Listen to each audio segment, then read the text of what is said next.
ನಮಾಮಿ ಶಂಕರ ಸದಾಶಿವ ಸಮಾರಂಭಂ ಶಂಕರಾಚಾರ್ಯ ಮಧ್ಯಮಾಂ ಅಸ್ಮದಾಚಾರ್ಯ ಪರ್ಯಂತಂ ವಂದೇ ಗುರು ಪರಂಪರಾ ಶ್ರುತಿ ಸ್ಮೃತಿ ಪುರಾಣಾನಾಂ ಆಲಯಂ ಕರುಣಾಲಯಂ ನಮಾಮಿ ಭಗವತ್ಪಾದಂ ಶಂಕರಂ ಲೋಕಶಂಕರಂ. ನಾಡಿನ ಸಮಸ್ತ ವೀಕ್ಷಕ ಬಂಧುಗಳ ಪಾದಾರವಿಂದಗಳಿಗೆ ನನ್ನ ಶಿರಸಾಷ್ಟಾಂಗ ನಮಸ್ಕಾರಗಳು. ಅಮೆರಿಕ ವಿಶೇಷವಾಗಿ ಒಂದು ಮ್ಯಾಂಡೇಟರಿಯನ್ನ ರಿಲೀಸ್ ಮಾಡುತ್ತೆ. 2025 ಹಾಗೂ 30 ಹೊಸ ಆಹಾರ ಮಾರ್ಗಸೂಚಿಗಳನ್ನ ಅಮೆರಿಕ ತನ್ನ ಪ್ರಜೆಗಳಿಗೆ ಹೇಳ್ಕೊಟ್ಬಿಟ್ಟಿದೆ. ನಾವೇನ್ ತಿನ್ಬೇಕು, ಹೇಗಿರ್ಬೇಕು ಅಂತ ಮುಖ್ಯವಾಗಿ ಹೇಳ್ತಾರೆ. US ಆರೋಗ್ಯ ಸಚಿವಾಲಯ, ಮಾನವ ಸೇವೆಗಳ ಇಲಾಖೆ, ಕೃಷಿ ಇಲಾಖೆ ಮೂರೂ ಸೇರ್ಕೊಂಡು ಹೊಸ ಮಾರ್ಗಸೂಚಿಗಳನ್ನ ಇಟ್ಟಿದೆ. ಯಾವುದೇ ಕಾರಣಕ್ಕೂ ಪ್ಯಾಕೆಟ್ ಮತ್ತು ಅತಿ ಸಂಸ್ಕರಿಸಿದ ಆಹಾರಗಳಿಂದ ದೂರವಿರಿ. ಪ್ಯಾಕೇಜ್ಡ್ ಫುಡ್ ಅಂತ ಹೇಳ್ತಾನೆ. ಪ್ಯಾಕ್ಡ್ ಫುಡ್, ಈ ಮ್ಯಾಗಿ ಅಂತೆ, ಜ್ಯೂಸುಗಳಂತೆ, ಚಾಕ್ಲೇಟ್ಗಳಂತೆ, ಬೇರೆ ಬೇರೆ ಫ್ರೆಂಚ್ ಫ್ರೈಗಳಂತೆ ಎಲ್ಲ ಪ್ಯಾಕೇಜ್ ಫುಡ್ ಇಂದ ಎಲ್ಲರೂ ದೂರ ಇರಿ ಅಂತ ಹಾಕ್ಬಿಟ್ಟಿದ್ದಾನೆ.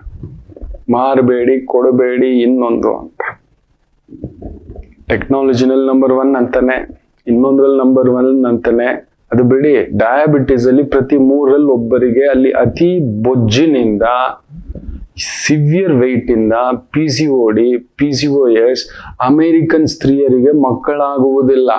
ಕಾರಣ ಏನಂದ್ರೆ ಇದೆ, ಪ್ಯಾಕ್ಡ್ ಫುಡ್ಡು, ಟಿನ್ ಫುಡ್ಡು, ಮಾದ್ರೆ junk food, button, Swiggy, Zomato ಒತ್ತು ತರ್ಸ್ಕೋ, ಇನ್ನೊಂದು ಪಿಜ್ಜಾ, ಬರ್ಗರ್, ಲೊಟ್ಟು ಲೊಸ್ಕು ತಿಂದು ತಿಂದು ತಿಂದು ಪ್ರತಿ 3ರಲ್ಲಿ ಒಬ್ಬರಿಗೆ, ಅಲ್ಲಿರೋದೇ 35 ಕೋಟಿ ಜನ, 35-36 ಕೋಟಿ ಜನ, 12 ಕೋಟಿ ಜನಕ್ಕೆ ಇದೆ. 12 ಕೋಟಿ ಜನಕ್ಕೆ. ಇನ್ನು PCOD ತಗೊಳ್ಳಿ, PCOS ತಗೊಳ್ಳಿ, ಫೈಬ್ರಾಯ್ಡ್ಸ್ ತಗೊಳ್ಳಿ, ಬೇರೆ ಬೇರೆದಾಗಿ ಕೂತಿದೆ. ಕಾರಣವೇ ಇದು. ನೀವು ಅರ್ಥ ಮಾಡ್ಕೊಳ್ಳಲ್ಲ. ಹೋಗ್ತೀರಿ, packed food, packed juice, packed cool drinks, ಅದು ಬೇರೆ. ಮಕ್ಳು ದಯಮಾಡಿ ಹೇಳ್ತಾನೆ, ನಿಮಗ್ ತುಂಬಾ ಇಷ್ಟ ಆಯ್ತಾ, ಹೋಗಿ ಯಾರಾದ್ರೂ ಕಬ್ಬನ ಹಾಲು ಮಾರ್ತಿರ್ತಾರೆ, ಅಲ್ಲೇ ನಿಂತ್ಕೊಂಡು ಕಬ್ಬು ರುಬ್ಬಿ ಕೊಡ್ತಾನೆ. ಆ ಹಾಲು ಕುಡಿದ್ ಬಿಡ್ಬೇಕಾದ್ರೆ ನಿಮ್ ತೃಪ್ತಿಗೆ ಒಂದು, ಯಾವಾಗ್ಲೂ ತಿಂಗಳಿಗೊಂದು ಬೇಕು, ಐರನ್ ಕಂಟೆಂಟ್ ಇದೆ. ಎಸ್, ಶುಗರ್ ಸ್ಪೈಕ್ ಆಗುತ್ತೆ, ನಿಜವೇ. ಶುಗರ್ ಇಲ್ದಿರೋರು ಶುಗರ್ ಜ್ಯೂಸ್ ಅನ್ನ ಕುಡೀರಿ. ಶುಗರ್ ಇರೋರು ಏನೋ ಕುಡಿಬೇಕು ಆಸೆಗೆ 1-2 ಸ್ಪೂನ್ ಕುಡೀರಿ. ನಾನು ಹಾಗೆ ಮಾಡೋದು. ಬಾಯಿಗೆ ರುಚಿ ಬೇಕು, ಸರಿ 2 ಸ್ಪೂನ್ ತಗೊಳ್ಳಿ. ಅದು ಬಿಟ್ಟು ಇದು ಯಾವುದು ಕೂಲ್ ಡ್ರಿಂಕ್ಸ್ ತಗೋತೇನೆ, ಇದು ಯಾವುದು ಕ್ರೀಮ್ ಬಿಸ್ಕೆಟ್ ತಗೋತೇನೆ, ಪ್ಯಾಕ್ಡ್ ಕ್ರೀಮ್ ಬಿಸ್ಕೆಟ್, ಈ ಓರಿಯೋ ಏನೇನೋ ಇದೆಯಲ್ಲ, ಇವೆಲ್ಲ ನಿಮಗೆ ಡೈರೆಕ್ಟ್ ಥ್ರೆಟ್ ಮಕ್ಕಳೇ. ಪಾಯ್ಸನಸ್ ವಿಷವನ್ನ ನೇರವಾಗಿ ಲೀಗಲ್ ಆಗಿ ಮಾರುತ್ತಿದ್ದಾರೆ. ದಯಮಾಡಿ ಹೇಳ್ತಾನೆ, ನೂಡಲ್ಸ್ ಅಂತೆ, ಮ್ಯಾಗಿ ಅಂತೆ, ಆಮೇಲೆ ಕಲರ್ ಫುಡ್ಗಳು ಮಾರ್ತಿರ್ತಾರೆ. ಕಲರ್ ಇದೆ ಅಂದ್ರೆ ಅದು ಡೇಂಜರೇ. ನೀವೊಂದು ಚೋಚು ತಗೊಳಕ್ ಹೋದ್ರು ಗ್ರೀನ್ ಕಲರ್ ಮಾರ್ತಿರ್ತಾನೆ, ಫುಲ್ ಕೆಂಪು ಕಲರ್ ಮಾರ್ತಿರ್ತಾನೆ. ಅದು ಅಷ್ಟು ಕಲರ್ ಬರೋದೇ ಇಲ್ಲ. ನಾನು ಫುಡ್ ಇಂಡಸ್ಟ್ರಿನಲ್ಲಿ ಇದ್ದಿದ್ರಿಂದ ಹೇಳ್ತಿದ್ದೇನೆ. ಎಸ್ಪೆಷಲಿ ಈ ಸ್ನಾಕ್ಸ್ ಡಿವಿಷನ್ ಅಲ್ಲಿ ನಾನು ಇದ್ದಿದ್ರಿಂದ, ನಮ್ದು ಒಂದು ಯೂನಿಟ್ ಇತ್ತು. ಒಂದು 24 ಜನ ಕೆಲಸ ಮಾಡ್ತಿದ್ರು. ಸುಮಾರು ಒಂದು 28 ವರ್ಷಗಳ ಹಿಂದ್ಗಡೆ ನನಗೆ ಅದರ ಬಗ್ಗೆ ಅವಗಾಹನೆ ಉಂಟು. ಒಂದಿಷ್ಟು ಕಲರ್, ಇಷ್ಟು ಮಕ್ಕಳು ಹಾಕಿದ್ರೆ 10 kg ಹಿಟ್ಟು ಕಲರ್ ಬರುತ್ತೆ. ಫುಲ್ಲು ಕಡಲೆ ಹಿಟ್ಟು, ಒರಿಜಿನಲ್ ಕಡಲೆ ಹಿಟ್ಟು ಕೂಡ ಅದ್ರ ಮುಂದ್ಗಡೆ ಏನೂ ಅಲ್ಲ. ನೀವು ನಂಬಲ್ಲ. ಈ ನಿಮ್ಗೆ ಹೇಳಿದ್ರೆ ಗುಂಡಿಗೆ ಹಾರ್ಟ್ ಅಟ್ಯಾಕ್ ಆಗುತ್ತೆ.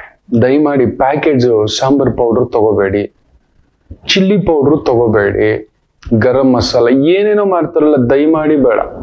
ಮನೇಲೆ ಮಾಡ್ಕೊಳ್ಳಿ ಮಕ್ಕಳೇ. ಕುದುರೆ ಲದ್ದಿನ ತಗೋಬಂದು, ಲದ್ದಿಗಳು ಒಣಗಿಸಿ ಅದಕ್ಕೆ ಕಲರ್ ಕೋಟಿಂಗ್ ಮಾಡಿ ಅದನ್ನ ಮಾರ್ತಿದ್ದಾನೆ. ನಂಬರ್ 1 ಬ್ರ್ಯಾಂಡ್ಗಳು, ಹೇಳೋಕ್ ನನ್ಗೆ ಅಸಹ್ಯ ಆಗುತ್ತೆ. ಅವ್ರು ದುಡ್ಡು ಕೊಟ್ಟು ಏನೋ ಮಾಡಿಟ್ಬಿಟ್ಟಿದ್ದಾರೆ. ಕೇಳಿದ್ರೆ ಯಾರು ಡೂಪ್ಲಿಕೇಟ್ ಅಲ್ಲಿ ನಮ್ಮ ಹೆಸರಲ್ಲಿ ಮಾರ್ತಿದ್ದಾರೆ ಅಂತ ಹೇಳ್ತೀನಿ. ಇಲ್ಲಾಂದ್ರೆ ಅವನು ಆ ರೇಟು ಕೊಡೋಕ್ ಆಗೋಲ್ಲ. 100 ರೂಪಾಯಿ ಎಣ್ಣೆ ಲೀಟ್ರು, 120, 130 ರೂಪಾಯಿ ಪ್ಯಾಕೇಜ್ ಎಣ್ಣೆ ಕೊಡ್ಲಿಕ್ಕೆ ಆಗೋಲ್ಲ. ಅದು ತಿನ್ನೋ ಎಣ್ಣೆ ಅಲ್ಲ, ನೀವು ಡೈರೆಕ್ಟ್ ಕೆಮಿಕಲ್ ಹಾಕೋತಿದ್ದೀರಿ, ಡೈರೆಕ್ಟ್ ಡ್ರಗ್ಸ್ಗಳನ್ನ ತಗೋತಿದ್ದೀರಿ. ಅದಕ್ಕೆ ಮಕ್ಕಳ ವಿಚಾರ, ಕ್ಯಾನ್ಸರ್ ವಿಚಾರ. ಇನ್ನೊಂದು, ನಮ್ಮ ಭಾರತದಲ್ಲಿ ಇವತ್ತಿನ ಡೇಟಾ ಪ್ರಕಾರ ಕಡಿಮೆ ಅಂದ್ರೂ 21 ಕೋಟಿ ಜನಕ್ಕೆ ಡಯಾಬಿಟಿಸ್ ಇದೆ. ಅದರ ಡಬಲ್ ಇದೆ ನಾನಂತೂ ಹೇಳ್ತೇನೆ. ತುಂಬಾ ಜನ ಹೋಗಿ ಚೆಕ್ ಮಾಡಿಸಿಲ್ಲ. ನಮ್ಮ ತಂದೆಗೆ ಗೊತ್ತಿರ್ಲಿಲ್ಲ. ನನ್ನ ತಮ್ಮನಿಗೊಂದು ಗಾಯ ಆಗಿ ವಾಸಿ ಆಗ್ತಿಲ್ಲ ಅಂತ ಚೆಕ್ ಮಾಡಿದ್ರೆ ಗೊತ್ತಾಗಿತ್ತು. ಆಗ ನಮ್ಮ ತಾಯಿಗೆ ಚೆಕ್ ಮಾಡಿದ್ರು. ಯಾಕಂದ್ರೆ ಗಂಡು ಮಕ್ಕಳಿಗೆ ಶುಗರ್ ಬರುತ್ತೆ ಅಂದ್ರೆ ತಾಯಿಗೆ ಇರುತ್ತೆ ಅಂತ ಮಾತು. ತಾಯಿಗೆ ಇರ್ಲಿಲ್ಲ. ತಂದೆಗೆ ಚೆಕ್ ಮಾಡಿದ್ರೆ 400 ಹೊಡಿತಿತ್ತು. ಅವ್ರಿಗೆ ಗೊತ್ತೇ ಇಲ್ಲ. ಮುದ್ದೆ ತಿನ್ನೋರು ಅವರು, ಕೂಲಿ ಕೆಲಸ ಮಾಡೋರು ಅವರು. ನನಗ್ ಚೆಕ್ ಮಾಡಿದ್ರು.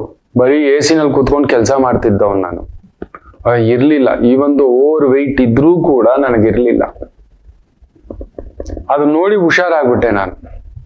ಸಿಕ್ಕಾಬಟ್ಟೆ ವಾಕಿಂಗು ಅದು ಇದು ಅಂತ ಹೇಳ್ಬಿಟ್ಟು ಒಂದು 10 kg ಇಮ್ಮಿಡಿಯೇಟ್ ಇಳಿಸ್ಕೊಂಡಿದ್ದಾನೆ. 10 kg 6 ತಿಂಗಳಲ್ಲಿ ಇಳಿಸ್ಕೊಂಡಿದ್ದಾನೆ. ದಿನ ಕಡಿಮೆ ಅಂದ್ರೂ ಒಂದು 7 ರಿಂದ 8 ಕಿಲೋಮೀಟರ್ ವಾಕ್ ಮಾಡ್ತಿದ್ದೆ ಕಂಪಲ್ಸರಿ. ಸೊ ದಯಮಾಡಿ ಹೇಳ್ತಿದ್ದೇನೆ, ಏನ್ ತಿಂತಿದ್ದೀರಿ ತಿಳ್ಕೊಳ್ಳಿ. ಊಟ ಬಲ್ಲವನಿಗೆ ರೋಗವಿಲ್ಲ. ಯಾಕಂದ್ರೆ ಈ ಗ್ರಹಗಳ ಸಂಧಿ ಬೇರೆ ಹೆಂಗೆ ನಿಂತ್ಕೊಂಡಿದೆ ಅಂದ್ರೆ ನಿಮಗೆ ಗೊತ್ತಿಲ್ಲ ಮಕ್ಕಳೇ.